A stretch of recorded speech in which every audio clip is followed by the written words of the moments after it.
100% ರಾಜಕೀಯದ ಒಂದು ಒತ್ತಡದ ಮೇರೆಗೆ ನಮ್ಮ ಕಾಡೇಳಿ ನಾಗರಾಜನವ್ರನ್ನ ಏನಾದರೂ ಮಾಡಿ ಪರ್ಮನೆಂಟ್ ನಾವು ಇಲ್ಲೇ ಇದ್ದೋಗ್ತೀವಿ ಅನ್ನೋ ರೀತಿಯಲ್ಲಿ ವರ್ತನೆ ಮಾಡ್ತಾ ಇದ್ದಾರೆ. ಈ ಸರ್ಕಾರದಿಂದ ಏನು ಉಪಯೋಗನೂ ಇಲ್ಲ, ನಯಾ ಪೈಸಾ ದುಡ್ಡಿಲ್ಲ ಅಲ್ಲಿ. ಇದ್ರ ಪಾಪ ಎಷ್ಟು ಬೇಕೋ ಅಷ್ಟು ತುಂಬೋಗಿದೆ, ಈಗ ತುಳುಕ್ತಾ ಇದೆ.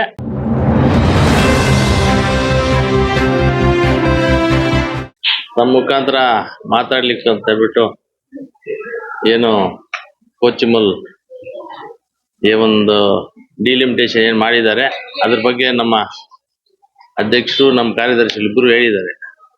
ಬಹುಶಃ ಇದು 100% ರಾಜಕೀಯದ ಒಂದು ಒತ್ತಡದ ಮೇರೆಗೆ ಅವೈಜ್ಞಾನಿಕವಾಗಿ ಮಾಡಿರ್ತಕ್ಕಂಥ ಒಂದು ಸರ್ವೆ. ಇದ್ರ ಪ್ರಕಾರ ಈ ಪೂರ್ವ ಪಶ್ಚಿಮ ಅಂತಂದ್ರೆ ಬಹುಶಃ ಈ ಎಲ್ರಿಗೂ ಗೊತ್ತಿರ್ತಕ್ಕಂಥ ವಿಚಾರ, ಅರ್ಧ ಮಾಡ್ಬೇಕು. ಇಲ್ಲೇನು 160 ಇರೋದು, ಇಲ್ಲ ಇನ್ನೂ ಒಂದ್ 2, 3, 4 ಕಡಿಮೆ ಆಗ್ತದೆ. 75, 77 ಒಂದೊಂದು ಕಾನ್ಸ್ಟಿಟ್ಯೂನ್ಸಿ ಬರುತ್ತೆ. ಅರ್ಧ ಕರೆಕ್ಟಾಗಿ ಹಿಂಗ್ ಮಾಡಿದ್ರು ಸರಿ ಹೋಗ್ತಿತ್ತು, ಇಲ್ಲ ಹಿಂಗ್ ಮಾಡಿದ್ರು ಸರಿ ಹೋಗ್ತಿತ್ತು. ಅವ್ರದ್ದೇನು ಯಾವುದೇ ಒಂದು ಸಂದರ್ಭದಲ್ಲಿ ಅವ್ರದ ಒಂದು 1 ಪಾಯಿಂಟ್ ಪ್ರೋಗ್ರಾಮ್ ಅವ್ರದ್ದು, ನಮ್ಮ ಕಾಡೇಳಿ ನಾಗರಾಜನವ್ರನ್ನ ಏನಾದರೂ ಮಾಡಿ ಇದರಲ್ಲಿ ನಾವು ಯಶಸ್ವಿ ಆಗ್ಬೇಕು ಅನ್ನೋ ಒಂದೇ ಒಂದು ಕಾರಣದಿಂದ ನಮ್ಮ ತಾಲೂಕಿನ ವಿಚಾರ ಮಾತ್ರ ಹೇಳ್ತಾ ಇದ್ದೀನಿ, ಮಾಡಿರೋದು. ಬಹುಶಃ ಅದು ಅವರ ಒಂದು ಭ್ರಮೆ, ಅದು ಸಾಧ್ಯ ಆಗಲ್ಲ. ಬಹುಶಃ ಏನ್ ಈ ನಿಟ್ಟಿನಲ್ಲಿ ಈಗ ಅಧಿಕಾರಿಗಳು ಈ ಒತ್ತಡ ಜಾಸ್ತಿ ಆಗೋಗಿದೆ ಈಗ ಅವ್ರಿಗೂನು. ಶಾಸಕರುಗಳು, ಕಾಂಗ್ರೆಸ್ ಸರ್ಕಾರ, ಈ ಒಂದು ಸರ್ಕಾರ ಹೇಗಾಗ್ಬಿಟ್ಟಿದೆ ಅಂತಂದ್ರೆ ಬಹುಶಃ ಪರ್ಮನೆಂಟ್ ನಾವು ಇಲ್ಲೇ ಇದ್ದೋಗ್ತೀವಿ ಅನ್ನೋ ರೀತಿಯಲ್ಲಿ ವರ್ತನೆ ಮಾಡ್ತಾ ಇದ್ದಾರೆ.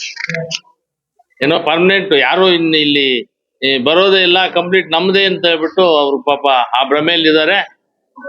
ಬಹುಶಃ ಮುಂದಿನ ದಿನಗಳಲ್ಲಿ ಅವ್ರು ಏನು ಅಂತ ಹೇಳ್ಬಿಟ್ಟು ಗೊತ್ತಾಗತ್ತೆ. ತಮ್ಗೆ ನಾನು ಮೊದಲು ಒಂದ್ಸಲ ಹೇಳಿದ್ದೀನಿ, ಆಂಧ್ರದಲ್ಲಿ ಹಿಂಗೆ ನಡೆದಿದ್ದು ಸೇಮ್ ಅದೇ ರೀತಿ ಇಲ್ಲಿ ಕಾಂಗ್ರೆಸ್ಗೆ ಅದೇ ಒಂದು ಪರಿಸ್ಥಿತಿ ನಿರ್ಮಾಣ ಆಗ್ತಾ ಇದೆ, ಆಗೋಗ್ತದೆ. ಬಹುಶಃ ಅವ್ರು ಎಚ್ಚೆತ್ಕೊಂಡು ಏನು ಸಂಘ ಸಂಸ್ಥೆಗಳು ಇರೋದ್ರಿಂದ ರೈತರಿಗೆ ಅನುಕೂಲ. ಈ ರೈತರು ಅದನ್ನ ಬಿಟ್ರೆ ಇನ್ನೇನ್ ಬೇರೆ ಏನಿದೆ? ಏನಿಲ್ಲ. ಈಗ ರೈತರಿಗೀಗ ತಾವೆಲ್ಲ ನೋಡ್ತಾನೆ ಇದ್ದೀರಿ, ಈ ಸರ್ಕಾರದಿಂದ ಏನು ಉಪಯೋಗನೂ ಇಲ್ಲ, ನಯಾ ಪೈಸಾ ದುಡ್ಡಿಲ್ಲ ಅಲ್ಲಿ. ಈಗ ಒಂದು ಸುಮಾರು ನಮ್ಮ ಇಲಾಖೆಗಳಿಗೆ ಎಷ್ಟೊಂದು ರೈತರಿಗೆ ಬರ್ತಾ ಇತ್ತು ಸಬ್ಸಿಡಿಗಳು ಅಂತ ಹೇಳ್ಬಿಟ್ಟು ತಮ್ಗೆಲ್ರಿಗೂ ಗೊತ್ತಿರ್ತಕ್ಕಂಥ ವಿಚಾರ ಹಿಂದಿನ ಸರ್ಕಾರಗಳಲ್ಲಿ. ಈಗ ಬಹುಶಃ ಅದನ್ನ ನೋಡಕ್ ಸಾಧ್ಯನೇ ಇಲ್ಲ, ನಯಾ ಪೈಸೆ ಬರ್ತಾ ಇಲ್ಲ, ಯಾವುದಕ್ಕೂ ಆಗ್ತಾ ಇಲ್ಲ. ಪಾಪ ರೈತರು ಓಡಾಡೋದು ಒಂದು ಆಗ್ತಾ ಇದೆ ಅಷ್ಟೇ. ಈ ರೈತರು ಅಂತ ಹೇಳ್ಬಿಟ್ಟು ರೈತರಿಗೋಸ್ಕರ ನಾವು ರೈತರಿಗೆ ಏನ್ ಬೇಕೋ ಮಾಡ್ತೀವಿ ಅಂತ ಹೇಳ್ಬಿಟ್ಟು ಹೇಳಿ ಅವ್ರು ಹೇಳೋದೇ ಒಂದು ಮಾಡೋದೇ ಒಂದು, ಆ ಒಂದು ನಿಟ್ಟಿನಲ್ಲಿ ಈಗ ಸರ್ಕಾರ ನಡೀತಾ ಇದೆ. ಬಹುಶಃ ಇದೇ ರೀತಿ ಮುಂದುವರೆದ್ರೆ ಮುಂದಿನ ದಿನಗಳಲ್ಲಿ ಇದ್ರ ಪಾಪ ಎಷ್ಟು ಬೇಕೋ ಅಷ್ಟು ತುಂಬೋಗಿದೆ, ಈಗ ತುಳುಕ್ತಾ ಇದೆ. ಇದನ್ನು ಅನುಭವಿಸೇ ತೀರ್ತಾರೆ ಅಂತ ಹೇಳಿ ಸಂದರ್ಭದಲ್ಲಿ ನಾನು ಹೇಳಿಕ್ ಬಯಸ್ತಾ ಇದ್ದೀನಿ.